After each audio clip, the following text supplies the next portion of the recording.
All right, guys, we are going to be watching another I've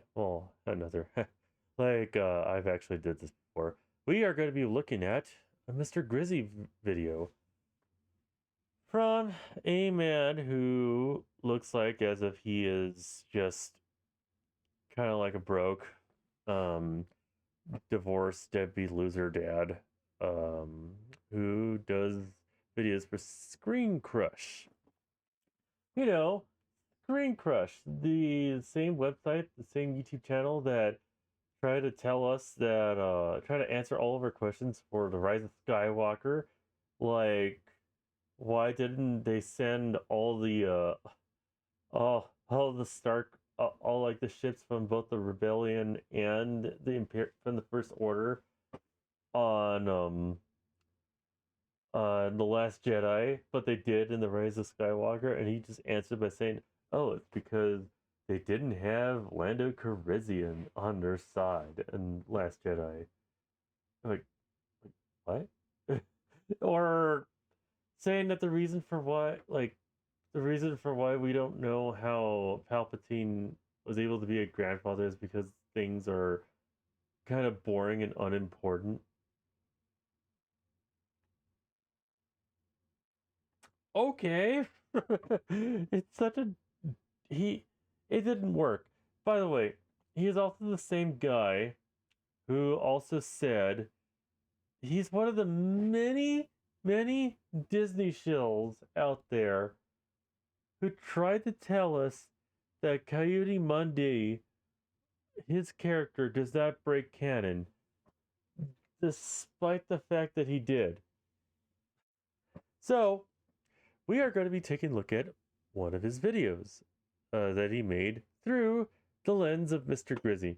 Now, first and foremost, I did not see any Star Wars material that came after the Book of Boba Fett.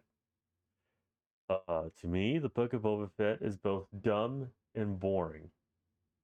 I think that's the best way how to describe that show. It's bad. It's really bad. Believe me. I even showed a scene or two to my fiance at just how bad it is. More specifically, the deep bake. Ooh, man, on Luke Skywalker's character. Which is interesting because when you actually look at the actor who played as Luke Skywalker in that show, he actually looks a lot like Mark Hamill back in the day on Return of the Jedi. So, no, I don't know why they made that decision in the first place. But enough of that. Let's take a look at how what Mr. Grizzy showed us and displayed the problems with this guy's video on explaining how the sequel trilogy is better than you think.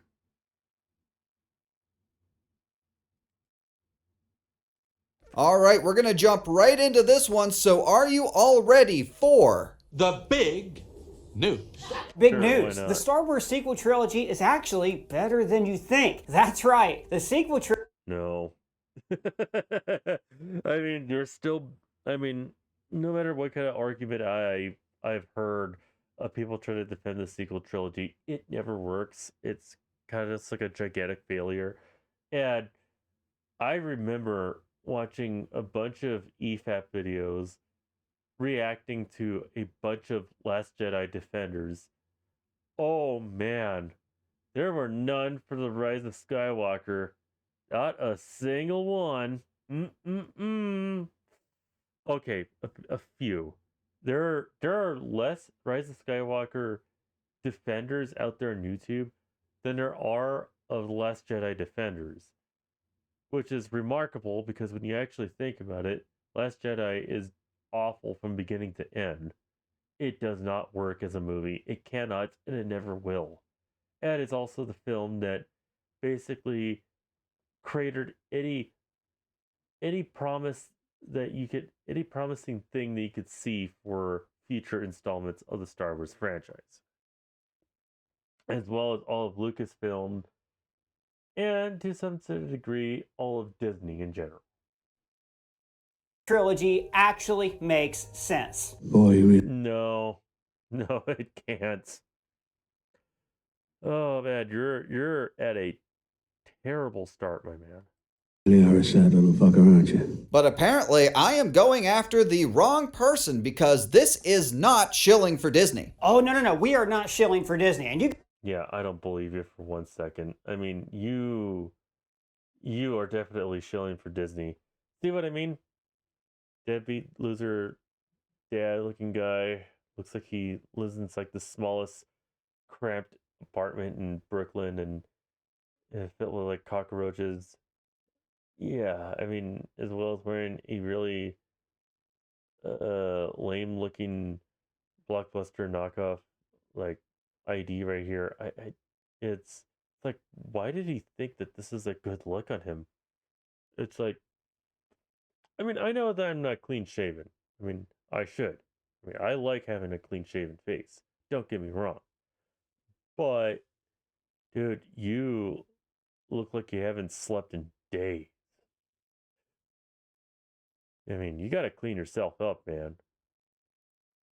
guys know I have made numerous videos blasting the rise of Skywalker. I even created a puppet of J.J. Abrams so I could vent my frustrations. So the logic is, Oh, yeah. Wait, hold on. I made videos criticizing the rise of Skywalker, therefore I can praise and defend Disney Star Wars all I want now, and I cannot be called a shill. The fact that this guy actually defended the acolyte is amazing to me. Plus, what was I gonna say? Oh yeah, this whole everything was going good until the Rise of Skywalker came out. I am so sick and tired of hearing that argument. They're all bad. I mean, right out loud. What are the odds of Ray actually knowing where the thing to actually fix the hyperdrive in the Millennium Falcon would be at? I mean, she just yanked something out, and it worked over someone who's actually used the Millennium Falcon for years and couldn't figure that out. Plus, how did she know that that would work? I mean, she could have just like destroyed the fuselage or like the connections that would, I don't know, connect to its own car battery.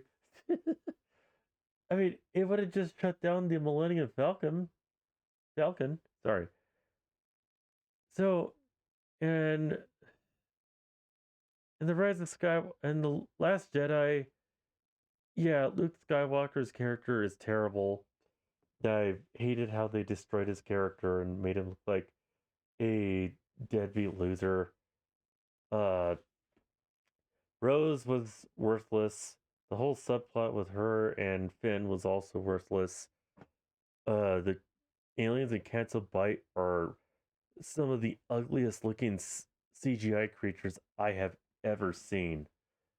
And also, the Salt Planet, you just say that it's a snow planet, all right? You know you want to make your own version of Hot. That's another thing I've noticed about Last Jedi. So many people tell me, "Oh, it's not trying to be like any of the other Star Wars movies." It kind of was.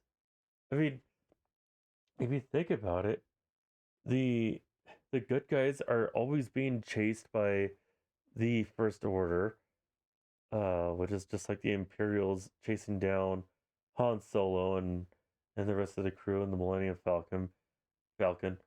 Rey is trying to train with a Jedi Master on another remote planet. That's, I don't want to say it's isolated because you have weird fish nuns on that planet. Well, and plus, what else? What else? How about the fact that they fight on a snowy planet against walkers? Right out. And not only that, but they kind of sort of lost in the end. Yeah, it's just a gigantic. Oh, and also they talked to a Jedi who's passed away in the ghost form. So there's also that. It is a, and also this whole idea of like several parts of the universe being sort like force sensitive makes no sense. I mean, sometimes they're saying that it's like somewhere in the middle of space, and I'm like, how does this even work? Like, I'm actually asking. I want to know because the movies, I mean, the sequel trilogy at least, is pretty vague as to how the force sensitivity locations actually make sense because it's like what are there like force seeds that they plant? I mean, on a planet it makes sense, but in the middle of space, it's like what's even the point? I mean, do they just think that a Jedi would just like randomly appear in like a certain spot in the middle of outer space and then it would work? I mean, how would you know if a location is force sensitive? And plus, why are some locations even force sensitive when you can actually at places where you need it? I mean, imagine, I mean, not only that, but Yoda explained it perfectly in The Empire Strikes Back. He says that the force is around us, the force surrounds us, type of thing. I mean, I may be getting it wrong, but you get my point. It works better that way. To me, it's best that they just left the force alone as is. Better yet, just don't make any sequel movies. Seriously. Oh, okay. I mean, I don't buy it. I'm pretty sure all of you don't buy it. And half this guy's own audience doesn't buy it. So let's dive into this video and find out for ourselves, shall we? Hang on, this is gonna be bad. I think all three of these movies succeed in what act And by the way, I will continue to talk more about how bad The Last Jedi is. I mean, it's just that it's been a long time since I've seen the movie. It's also been a long time since I've heard any of the criticisms of that film. But the criticisms that I remember hearing are not bad. I mean, sorry, are not wrong. Yes, they're not. The criticisms are not. We'll just watch. actually makes for a good movie. The visuals, the acting, the storytelling, and the theme. But the thing is, guys, Haven't we already learned that none of that actually matters unless if you um unless if you have a unless if you have a good script.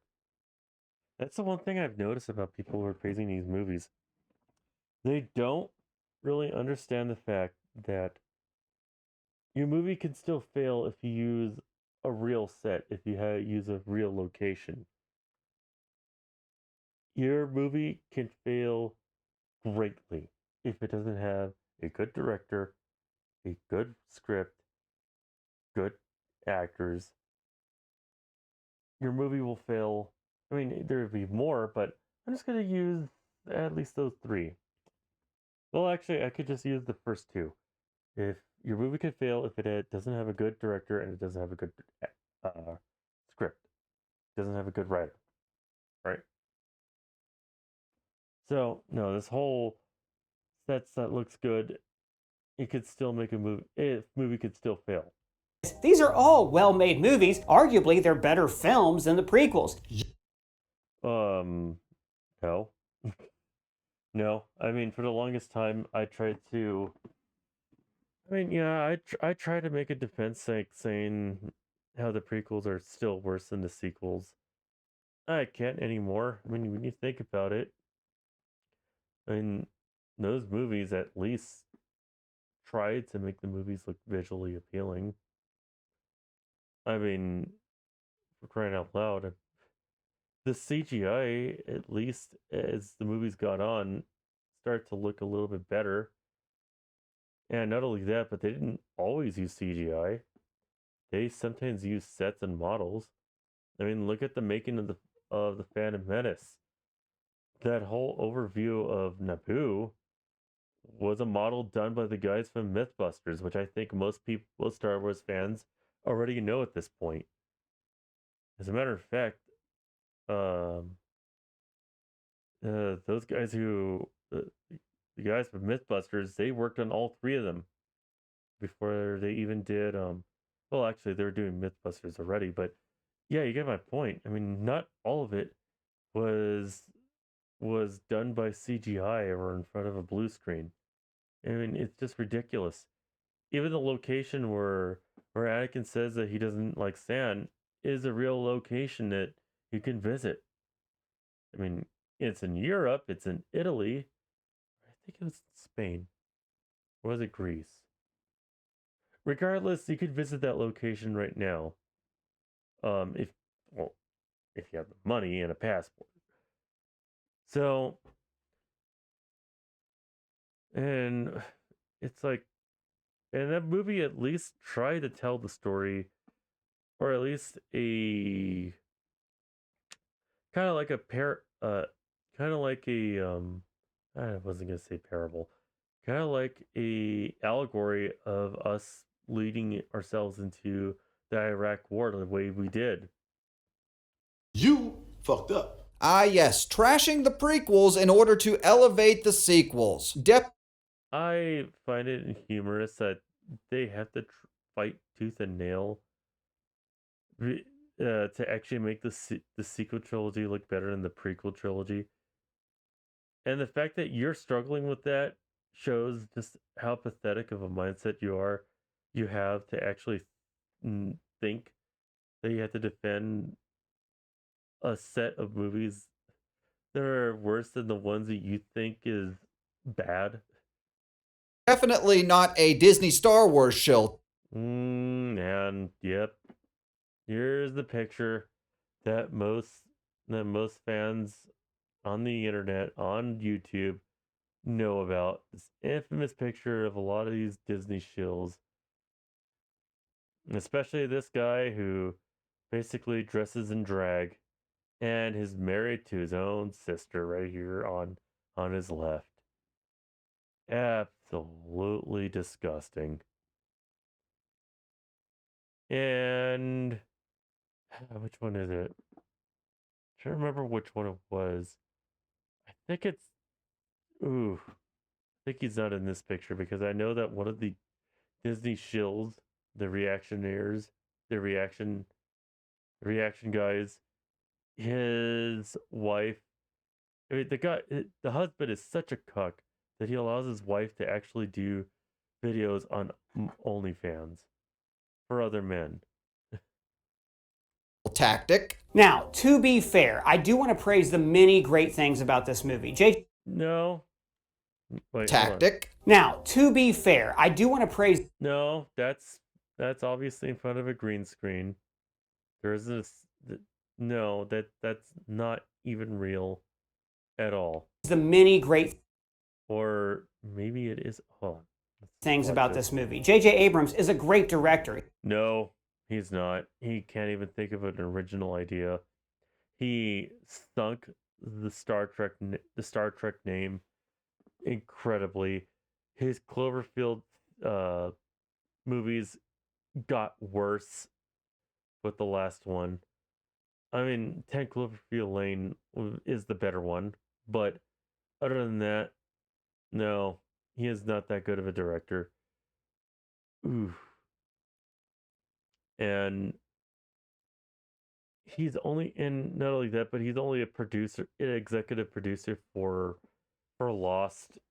So he doesn't really count, even though that I mean, I don't hate the show. I like it, but even I can agree that it has problems, big problems within itself. And I didn't watch Batman the Cape Crusader either, only because I didn't really care to watch it. And even he couldn't save that show from being bad at all. And no, I'm not saying he's a director for any of those episodes. He's the executive producer for that. Excuse me. It's like whatever he touches basically turns into the darkest, coldest looking heart in all of existence. So no, I don't think he's a good director at all. Okay. No. I mean, Hold on.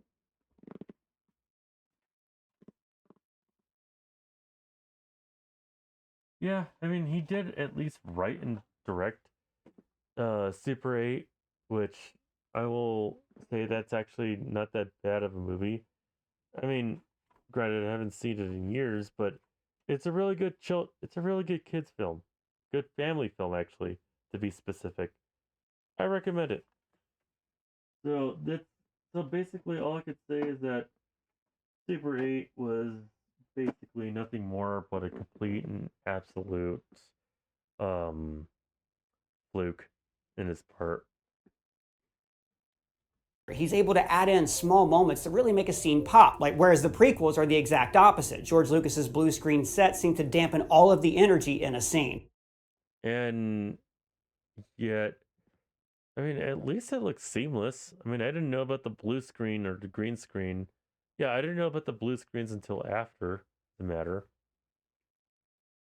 I mean, crying out loud, it's it's not every day that you get to make something that like this that looks almost physically real. I mean, it looks like a place I could walk into. I mean, I'll be walking into a green screen. I mean, sorry, a blue screen, but still, you get my point.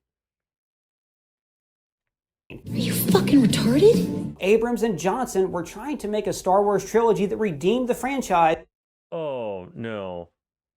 No, Johnson tried to kill the franchise, and Abrams hated that, and they kept bickering against each other. And Abrams probably thought that, oh, I can actually, oh, you want to mess up my vision, you want to mess up Star Wars, fine, I'll do something better than you, and it's just like a complete and absolute embarrassment.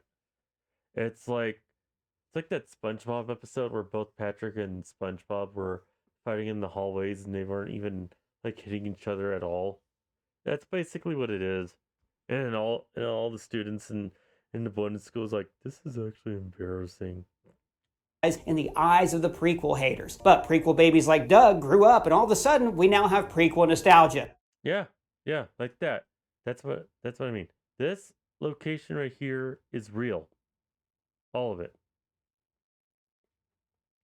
Like I said, you can visit this location if you have a passport and money. And if you know where specifically this area is. Oh, you're gonna say that this is? You're gonna say that this is all blue screen? Hmm? Are you gonna say that, Ryan? Seriously. Oh, and by the way, about Rain Johnson, the only good thing I could say about him is that he made. I mean, the only three good things he made were the three good episodes, were the three episodes of Breaking Bad. Two of them are considered to be two of the greatest episodes in the show's history, or in all of television history, for that matter. So then, but I think I know why that is, and that's because he was only the director, not the writer. And with TV shows, you have more limitations than you do with movies, meaning that he can't just do whatever he wants. And you also have a limited amount of resources and also a limited amount of money. Like, the reason for why Fly was made in the first place is because um the reason for why Fly was made in the first place is because they ran out of money within their budget. Well, they were running very low, which you can easily tell because of the meth lab that they had to make for that season and for that season as well as season 4. So yeah, that's why Fly was made. Rain Johnson made it. He actually made it work very smoothly, especially at that part where Walter White falls down and they had to which was a stunt double, which was then replaced in between shots. And it looked seamless, by the way. So, yeah, let's continue. No, it's just that the sequel trilogy was so bad, many Star Wars fans who didn't like the prequels look back on them now post sequel trilogy and acknowledge that in comparison, yes, the prequels are nowhere near as bad. It's true. Yeah, that's basically me. I mean, I don't love them, but I don't hate them either. I think they're okay now looking back at it. I mean, I'm not gonna. I mean, as much as I love JG plagiarism, I'm not gonna go out and about fanboying them like he does. They're just okay. That's that's my bottom line opinion. It's also interesting, though, to see the backlash against the sequel trilogy and to remember what it was like in the early 2000s when people Doesn't matter. It really doesn't matter. I mean, for crying out loud, why do you have to pick a decade to drive this point? I mean, for crying out loud, the 70s, the decade when Star Wars first came into existence, we had The Exorcist 2 in that decade. And then let's jump forward to the 80s, where we had the finishing touches, where we had the continuation and the ending of the Star Wars trilogy, as well as the Indiana Jones trilogy, and the first two Back to the Future movies. That the 80s also had Howard the Duck and Mac and Me. I don't care. I don't care which decade a movie is set in. That doesn't matter. And I most certainly don't care about the audience who grew up at that time and what they've watched, okay? people hated the prequels. I mean, hated them, like drove Jar Jar actor Amon Best to near suicide, hated them. Jesus Christ. Yeah, I think that was really cruel. As much as I didn't like Jar Jar, I didn't think that it was actually a good thing for people to just tarnish that guy's life. I mean, I think George Lucas was right when he said that it's not racism, they're just aliens. I mean, for crying out loud. The aliens didn't know who the Asian people were. I mean, the Trade Federation. The Trade Federation didn't know who Asians were. And they most certainly didn't know who. And the Gungans probably didn't know. Most certainly did not know what the African American race is. Or at least, yeah, you get my point. It wasn't racist, it's just being aliens. Same goes for Wada. Christ, for the 1000th time, it was not the fans who bullied Ahmad Best. It was the media. I mean, did this... Yeah, that's actually a good point. Now that I think about it, most of the media basically, well, most of the YouTubers at least, they just like lambasted Jar Jar and think that he's some racist caricature. It was awful. This guy even checked the... Excuse me. And also, personally, I shouldn't hold this back. I feel guilty of making these kind of remarks as well. Okay? I am guilty of what I did with Jar Jar. However, I'm not guilty of what I did with this actor because I did nothing to him. I'm not guilty at all about the actor because I did not do anything to him. Okay. I know that's word salad. I just don't feel guilt. I just didn't do anything towards the actor. I mean, at the time I'm like, okay, he just didn't know what he was doing. He's listening to George Lucas, but now my mind has changed for the better. Years later, on a trip. Well, let me. Let's see here.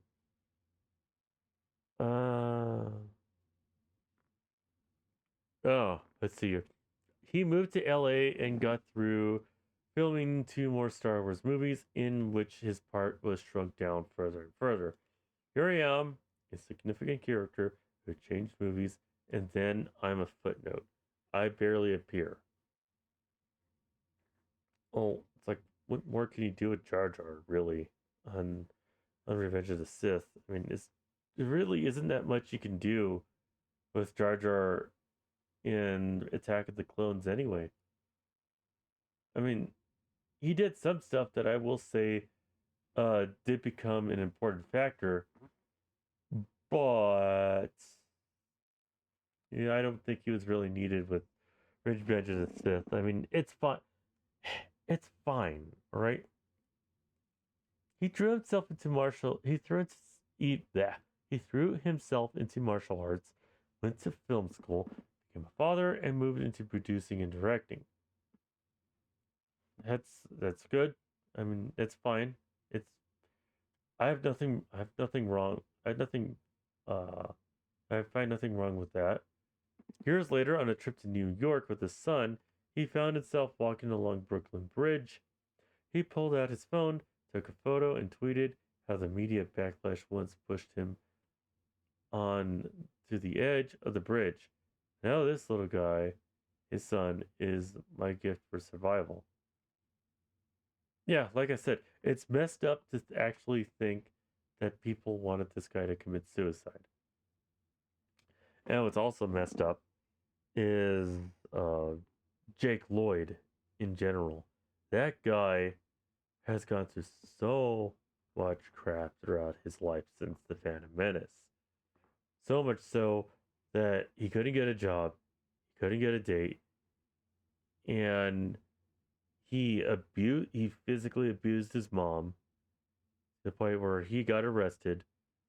He's been through so much therapy, and he's actually, from what I last heard, he actually has recovered. Yellow Flash did a video on that, looking through the article, just discussing it. I suggest you look up the article. Over looking up. I mean, yes, look up Yellow Flash's videos as well as looking up Yellow Flash in general, because he is a fantastic YouTuber.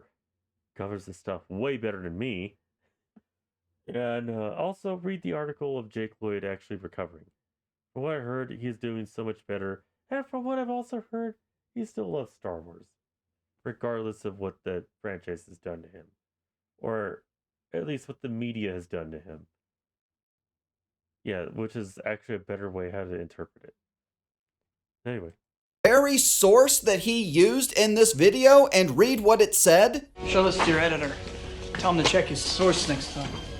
On a trip to New York with his son, he found himself walking along Brooklyn Bridge. He pulled out his phone, took a photo, and tweeted how the media backlash once pushed him onto the edge of a bridge. Now, one thing we're always careful about here on Screen Crush is to make sure that we double check our sources, and we always make sure that we're giving you the real facts. Oh, so why didn't you do that for the actor who played as Jar Jar? Want to explain yourself right there? So far, I don't think you did any research on like the whole prequel trilogy at all before making this video, or ever in your entire life. Yeah, exactly. Yeah, great job double checking that source. You are fake news. But the thing is, those prequel lightsaber duels are flashy, they're pretty, but they don't feel real. They're the... No, that's not the problem. Problem for me though with the lightsabers towards Revenge of the Sith is that I've seen it so many times that it kind of got boring at that point. I mean, you could say that for everything, but I don't know. It's like for one reason or another, it just didn't really hold up as well for me as I thought. I mean, don't get me wrong, the choreography is great, but I think it's because I've seen it so many times at that point that it just feels kind of dull at that point. This one, I think it's fun. This scene right here, where he's fighting against Count Dooku, I think it's fine. I mean, seeing Yoda fight with a lightsaber, it is ridiculous, I will admit, but then again, I mean, yeah, the whole thing with Yoda, like using a cane, using the bubble car, then this little floaty bubble car, then able to fight with ease. I mean, don't get me wrong. I've seen some people pull stuff like that off. I mean, crying out loud, Mike Tyson was using a cane, but he was still able to put up 8 rounds in a boxing match against one of the most hated people in all of YouTube. So yes, it is possible for Yoda to fight like that with a bubble car and a cane, especially in that age.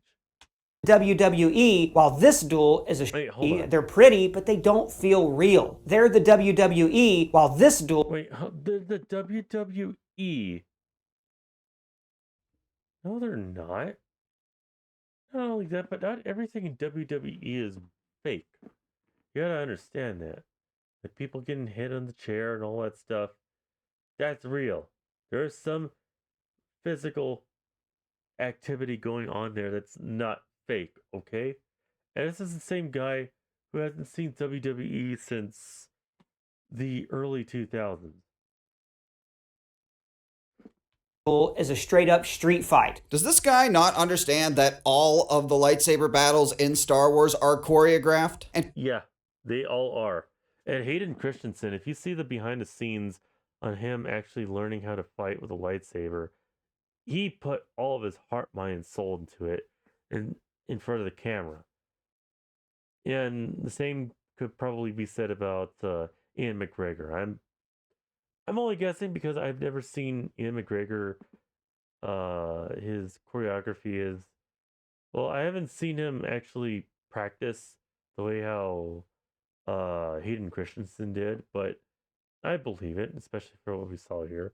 for you to come out and imply that the prequel lightsaber battles came across as fake or staged or WWE-like, Okay. battles came across as fake or staged or Okay, at least that background right there is really cheesy looking. I will admit, the whole Mustafar system, it hasn't aged all that well, but that's kind of expected for CGI for the most part. Which is, it's unfortunate, but I mean, it's like you could see where the green screen begins and ends right there, at least. So, I mean, it is what it is. So, continue. WWE-like. Friendly reminder that the Mustafar duel didn't use stunt doubles and wasn't sped up in any way. Right. Hayden and Ewan were just that good at dueling each other. Okay, never mind. Wait, This is true. Okay, never mind. Ian McGregor did train that much because, I mean, if he didn't, then that whole scene wouldn't look as good as it did. Or at least the fight, at least. Was us. There were no stunt doubles, and they didn't speed it up at all. We were just that good. They're the WWE, while this duel is a straight up street fight. Try telling that to Hayden Christensen and Ian McGregor. They will annihilate you out of existence. Go fuck yourself. Oh, and just a friendly reminder that this nonsense we just listened to is not shilling for Disney. Oh, no. We are not shilling for Disney. Shut up. Right. So with the prequels completely disrespected, it's time to move on now to the sequel trilogy. And yes. The moment we've all been waiting for. Here we go. We're gonna see Ryan just decimate himself and embarrass himself in front of YouTube.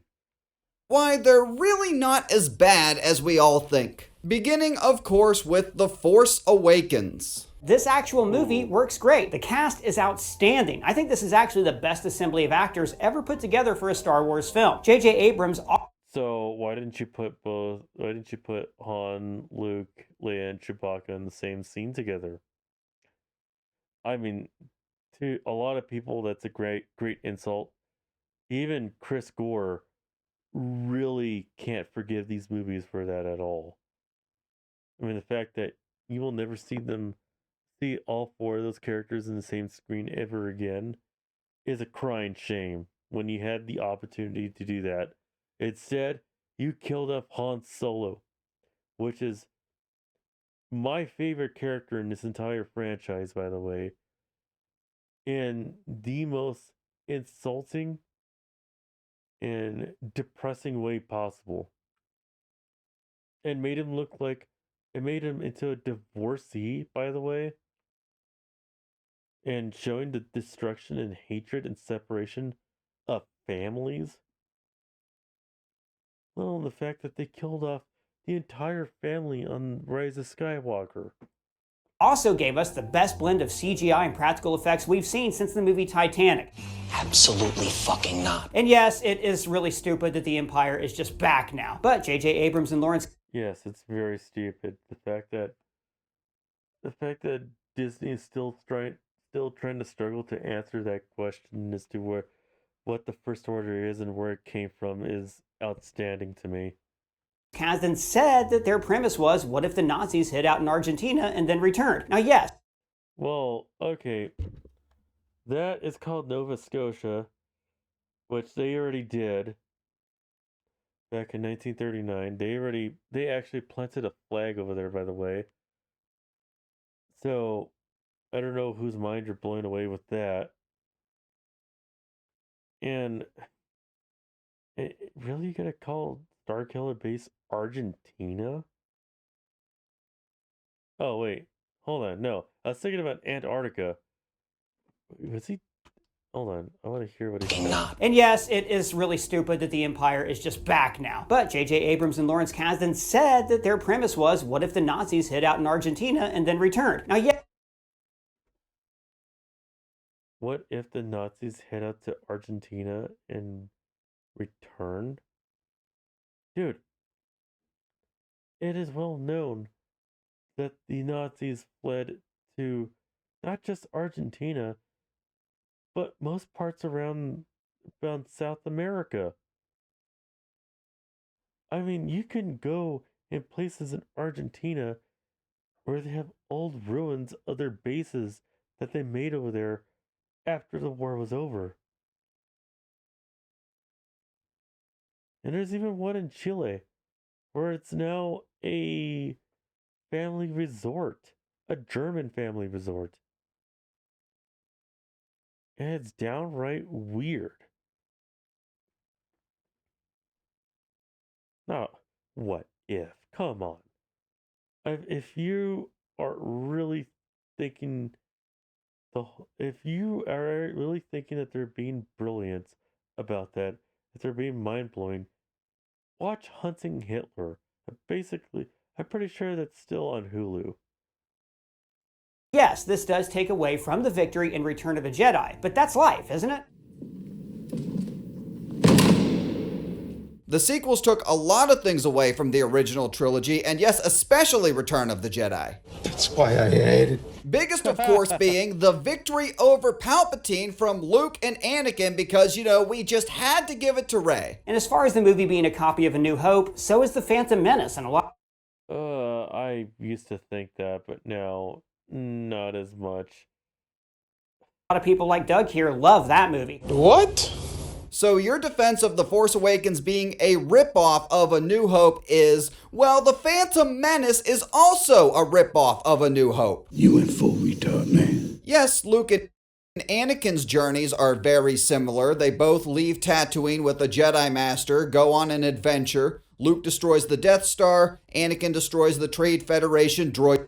I think that's one thing I did not really like, is how Anakin just accidentally shot and destroyed the Trade Federation ship. I don't know, the whole thing about accidental victories is kind of dumb to me because that was an accidental victory.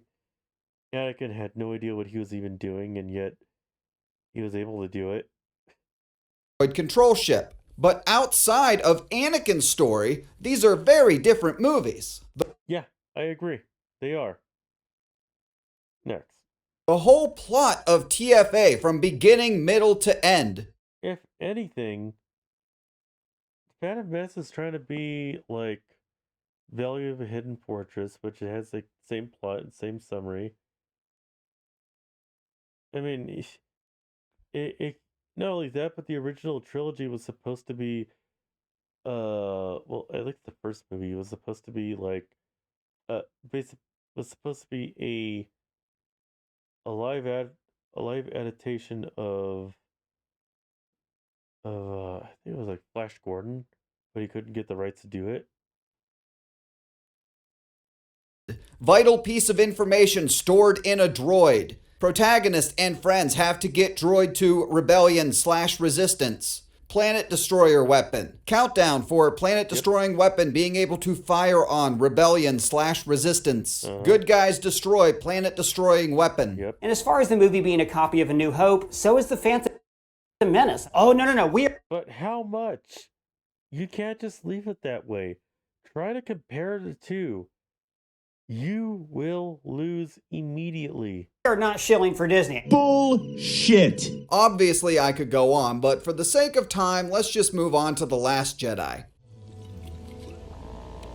Oh, yeah. Yeah, oh, his character's not destroyed, and yet you see him drink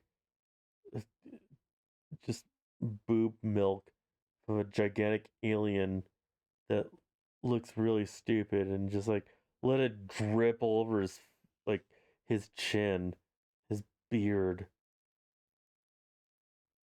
Kill me. Now look, a lot of digital ink has already been spilled on this movie, and much better film scholars Not only that, but CGI is just questionable as to whether or not it held up, but than myself have defended it or torn it down. I, for one, love the movie. oh yeah, we knew that before we even watched this video. But yeah, the movie is not good. Holdo is the worst character in all of Star Wars. I mean, she makes Jar Jar Binks look like Winston Churchill in comparison. Really? What a shock. You see, The Last Jedi, like The Empire Strikes Back, is about failure. Go fuck your... I do not care at all. Seriously. yourself. God, imagine trying to And by the way, saying it's about failure is not really a good... It's not even a good answer. I mean, sure, why not? It's about failure, which means that we should show all of our heroes just becoming absolute losers. Especially for Luke Skywalker. compare The Last Jedi. And I can't say that half of the movie, no, a third of that movie with like the ships chase, that whole thing with like the ships chasing each other is a failure. How do they fail that? Seriously, they didn't even have that much of it.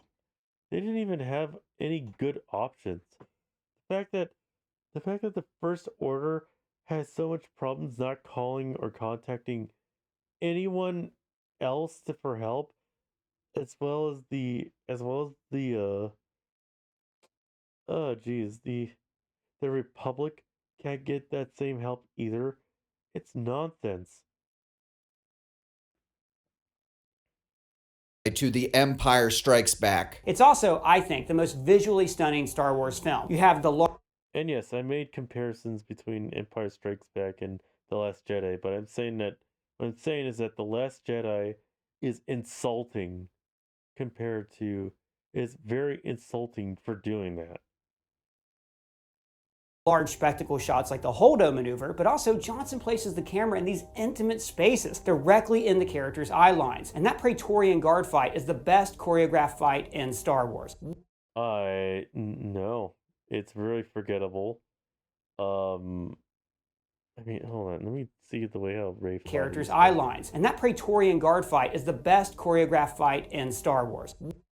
And okay, the problem here with Ray fighting the way she did in that movie. I mean, the problem with Ray is that she just knows how to use the Force. I mean, for crying out loud, she didn't even believe the Force. She didn't even know what it really was at that point. And then all of a sudden she knows it, but she still doesn't know how to. She's just barely trying to figure it out, and yet she can. Oh, so bad. It's like she doesn't even know how to use the Force that well yet. And Luke Skywalker wasn't even trying to train her jack squat. it doesn't really add up. What? What? What the fuck is this? This fight where the Praetorian Guard's blade just vanishes is the best choreographed fight in Star Oh yeah, the prequels are WWE. It's fake, but here it's all real and all and not impractical. Wars. This fight where this dude on the left just randomly runs away and then Kylo stabs the floor, and instead of going for his head, the guy goes for the blade and then runs off the screen. Oh my gosh, okay. To be fair, I haven't seen this movie since I saw it in theaters. That's how bad I thought this movie was. But oh my gosh, looking back at this movie now, it's wow. I mean, not only that, but why is the whole room red and black? I mean, the primary color is red, but what's even the purpose? Screen as well. Anything else? How about Rey doing a single kick and sending 3 dudes flying away? And that Praetorian Yes, who's like about as thin as a twig. Guard fight is the best choreographed fight in Star Wars. And by the way, how about, I mean, if I was those guys being kicked, I would make sure that I would slice her legs off as a team effort. No, we are not shilling for Disney. You so full of shit. You know what? Do me a favor, guys. Hit that thumbs up button if you think this guy is shilling for Disney. I think that's pretty obvious. Boom. Let us continue. Rise of Skywalker. Ah, So damn now, let's talk about The Rise of Skywalker, why it's not as bad as you think, and why, when you view the whole of this trilogy, its stupidest decisions actually make sense. No, you failed the last time you tried to do that. You failed miserably. EFAP made fun of you for it, rightfully so.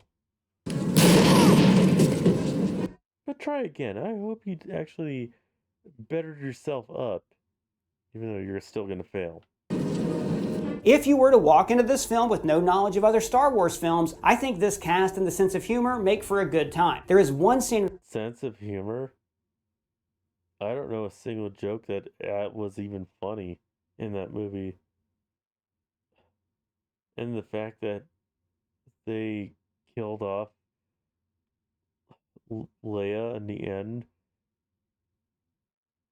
just so she can let Han Solo communicate with Kylo Ren.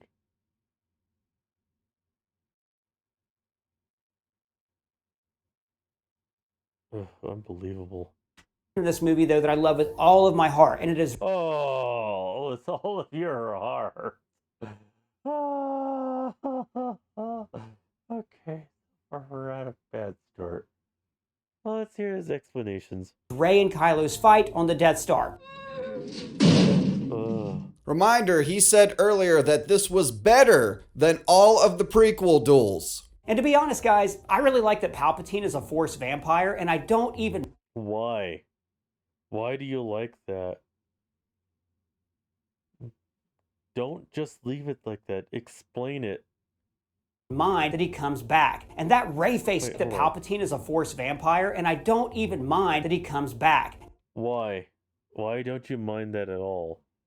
Honestly, I think it actually destroys what was actually seen in Return of the Jedi, because it made both Luke and Vader's both Luke and well and technically Anakin's case of them actually bringing balance to the Force look useless. I mean, for J.J. Abrams saying that he actually tried to make Luke Skywalker saying that a Jedi weapon deserves respect, it still can't make that up for the fact that they're telling us that he failed to actually defeat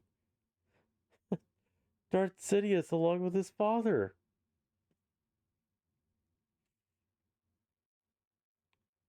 That's one of the reasons for why I didn't see it in the theaters. That's also one of the reasons for why one of my best friends in the whole wide world refuses to watch The Rise of Skywalker. I don't blame him. You want to know why I saw The Rise of Skywalker?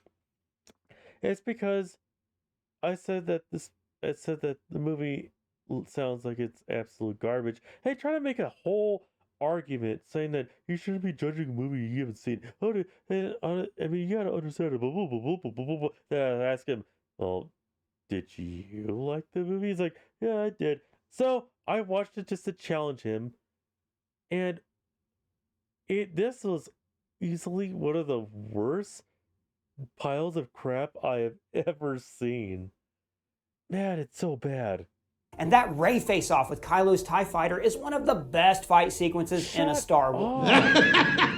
Shut up. It is, I mean, holy cow.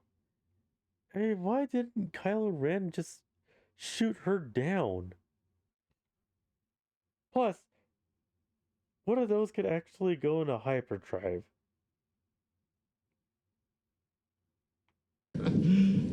You serious? And if you thought that was bad, wait till you hear this. The moment where Rey summons Force Lightning was absolute genius. The kind No!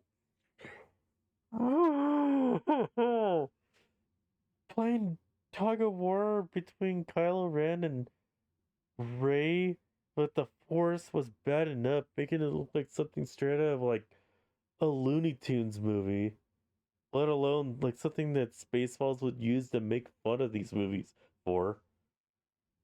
And then seeing the Sith lightning coming out of her hand,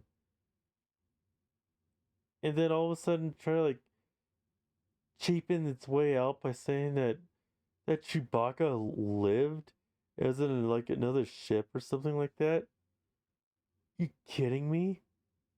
I mean, not only that, but that raised so much confusion when I saw that. I'm like, how did she even do that? Like, how did she know how to do that? Yeah, how did she know how to do that? kind of game-changing Star Wars moment that you never see coming. And we've never... Yeah, we didn't see it coming because, I mean, it's so stupid. really seen a Jedi on screen struggle with their dark side. What? Oh, that was embarrassing. And to top it off, just by seeing her dark side just like yell and scream at her like she's some kind of dog was also humiliating as well. Again, what? What the fuck is wrong with you? Rey is the only Jedi that has ever struggled with the dark side. No. Anakin has struggled with the dark side. Luke Skywalker also struggled with the dark side in Return of the Jedi. So I guess Anakin, after his mother died in his arms... Oh, and also to some certain degree, you could also say that for Count Dooku, since he used to be a Jedi. Just saying. And then he just ended that tribe of Tusken Raiders, was not struggling with the dark side? Young Skywalker is in pain. Terrible pain. And I slaughtered them like animals. I hate them. Clearly not struggling with the dark side in this scene, right? How about when he kills Dooku in Revenge of the Sith and then acknowledges that that is not the Jedi way? I shouldn't have done that. It's not the Jedi way. His fear of losing Padme and his unborn... I shouldn't have done... Revenge of the Sith and then acknowledge... Yeah, I mean, this whole scene, I can tell that this right here, as well as all of this, is a set. And yeah, you do have to put the blue screen in the background just to show, you know, outer space and the battle over Coruscant as well. I mean, you can't always rely on 100% practical effects for everything. You have to take chances. You have to use something like a backdrop, like a blue screen or a green screen, to fill in things that you cannot physically display. acknowledges that that is not the Jedi way. I shouldn't have done that. It's not the Jedi way. His fear of losing Padme and his unborn child after seeing visions of their deaths. The fear of loss is a path to the dark side. But we haven't ever really seen this explored well in the movies and shows. Anakin's turn was essentially a light switch, but here Rey is really struggling. Anakin's turn was like the flip of a light switch. No, it was not. It was built to, Yes, it was built. I'm so sick and tired of saying that him being seduced to this dark side was too easy or too weak. No, it wasn't. Alright, you had episodes 2 and 3 to set that up. To actually show that, sorry. You had episode 2 to set that up, and then episode 3 to actually display that and show the payoff behind it. just showed you. The Disney strong whammon force just turning on for both Rey and Sabine in Disney Star Wars. That just turning on for both Rey and Sabine. Oh, wow. That background looks heinously awful. I mean, it is really, really bad looking. I don't care if it's like out of focus. Jeez, this looks like so amateurish. I've never seen Ahsoka in my entire life, but would you blame me? Being in Disney Star Wars, that is the flick of a light switch. And yes, Luke struggled with the dark side as well, but of course, according to Shill Crush, not as much as Rey. It was never really a concern for Luke right up until the moment he almost turned. Yes it was. Yep. Yes it was Yeah. when he left Dagobah before completing his Jedi training out of fear of losing Han and Leia. I'm glad you brought that up because I totally forgot about this part. Good call, Mr. Grizzy. You must not go. But Han and Leia will die if I don't. Both Yoda and Obi-Wan warned him. This is a dangerous time for you, when you will be tempted by the dark side of the Force. If you end your training now, if you choose the quick and easy path, Copyright, gotta be careful of the copyright. as Vader did, you will become an agent of evil. So Yeah, he's right. I guess this is a new tactic amongst the Disney shills, which is to completely ignore significant events in George Lucas Star Wars because, you know, it doesn't make their favorite Disney characters look as good. Oh, no. We are not shilling for Disney. You are. You see, the reason these sequel trilogy defenders shill so hard for the sequels even today is because they desperately, like we talked about earlier, want the sequel trilogy to become embraced by the fandom like the prequels did. And yet they have embarrassed themselves. They have made themselves look terrible. Anytime, whenever someone talks bad about something they love, they just make themselves look worse. They make themselves look like the biggest jerks alive. I mean, for crying out loud, look at that manifesto that they made to bring back the Acolyte, which failed miserably. No surprise there. And it's like they try to like talk about how toxic fans like Gary Fernandrotic or geeks and gamers are toxic or destroyed Star Wars over a show that they didn't see, over a show that not too many people saw. So many of the Star Wars fans, many of their audience basically departed at that point. And you look at the manifestos, 2 pages they have like really child looking images of both the X-Wing and the Millennium Falcon, and I just go, okay, is this for adults or is it for babies? It was such an embarrassing looking manifesto that they wanted us, and they wanted everyone to take it seriously, especially Disney. It's like, admit it, you lost. Take the blow. Live another day of your life. You're fine. And they think Dave Filoni and Jon Favreau in their Ahsoka, Mandalorian, Mandoverse timeline, the Mandalorian and Grogu movie, Dave Filoni's Heir to the Empire movie, if God forbid that gets made, all of that will fix the sequel trilogy. No, it will not. Yeah, it will not save the sequel trilogy at all. They keep saying that, oh, this will save Star Wars or that will save Star Wars. Remember that back then when they thought that that Ahsoka was gonna save Star Wars and it didn't? Or remember how when they said that the Acolyte was gonna save Star Wars, not only did it not do that, but it also became excuse me, it also became the worst thing that happened to Star Wars.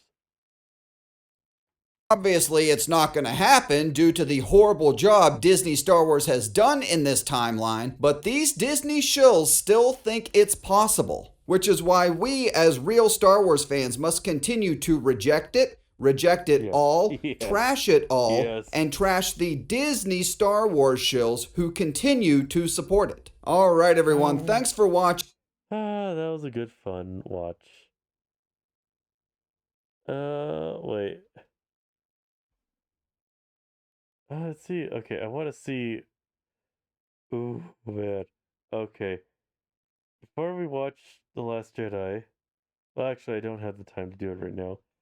But that was a fun watch. I enjoyed it. And, yeah, I love Mr. Grizzy. He's a fun guy to watch, fun guy to listen to. So, yes, thank you for watching and take care. Have a good night, everybody.